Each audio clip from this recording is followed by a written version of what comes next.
Welcome to Ridhima kitchen. வாங்க, இன்னைக்கு நம்ம வீட்டு ஸ்டைலில் நிறைய விதமாக பொங்கல் வைக்கிறேன். இன்னைக்கு நம்ம வீட்டு ஸ்டைலில் ஒரு பொங்கல் பார்க்கலாம்.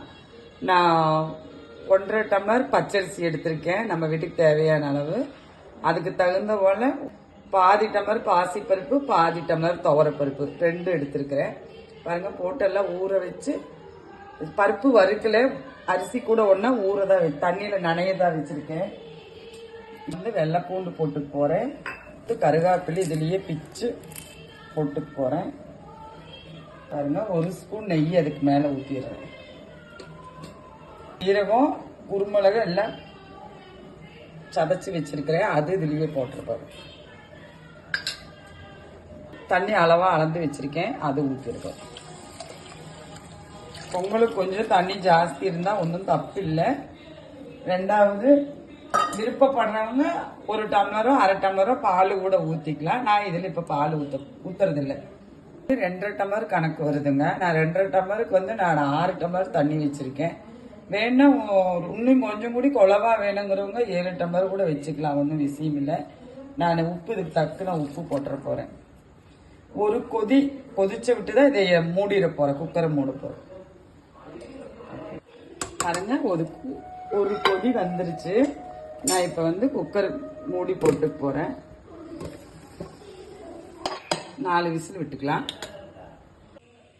பாருங்க, நெய் பொங்கல் தாளிக்கிறதுக்கு நெய் எடுத்து வச்சிருக்கேன், நெய் ஊத்தி போறேன். இதெல்லாம் நெய் எண்ணெய் எல்லாம் ஊத்துறது அவங்கவுங்க வீட்டுக்கு தக்குனது ஊத்திக்கிங்க.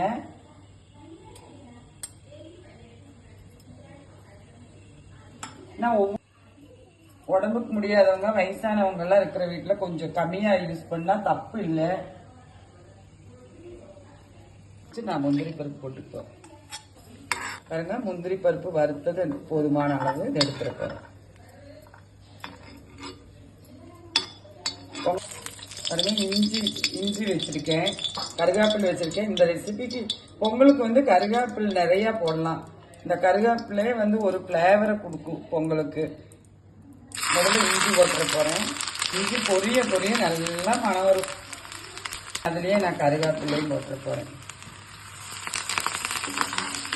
எப்பவுமே இந்த கருகாப்பில் வந்து அப்படி பொரியணும். அந்த மாதிரி நெய்யில பொரிஞ்சா மாத்திரம்தான், நெய்யா இருந்தாலும் எண்ணெயா இருந்தாலும் பொரிஞ்சா மாத்திரம்தான் அந்த பிளேவர் வரும். இதுல வந்து ஒரு சிட்டிகை பெருங்காயம் போட்டு போறேன். பாருங்க, அதுவும் பொரிஞ்சிருச்சு. இது போதுமான அளவு பொங்கல்ல ஊத்தி போறேன். பாருங்க, பொங்கல் ஆயிருச்சு. எப்படி வந்திருக்குன்னு பாருங்க. இந்த டைம் வந்து நானு எனக்கு இன்னும் கொஞ்சம் கூடி இந்த குழைவு போதுமான அளவு, இன்னும் கொஞ்சம் குழைவு வேணும்னு சொல்லிச்சுன்னா நல்லா சுடுதண்ணியாக்கும், நல்லா கொதிக்குது. அந்த சூட்டோடயே நான் கொஞ்சம் ஊத்தி போறேன். பாருங்க, எப்படி வந்திருக்குன்னு பாருங்க. இந்த நெய் கருகாப்பில் உங்களுக்கு தெரியவே செய்யாது, பாத்தீங்களா? நல்லா இது பண்ணி போட்டோம்னா அந்த கருகாப்பிலோட பிளேவர் எல்லாம் பொங்கல்ல அப்படியே இறங்கிடும். சுடுதண்ணியா ஊத்தணும், பச்சை தண்ணி ஊத்திடக்கூடாது. பால் இருந்தா பால் வேணாலும் சூடா ஊத்தணும். அந்த தாளிக்கு அப்படியே போட்டிருக்கோம். இது நமக்கு போதுமான அளவு.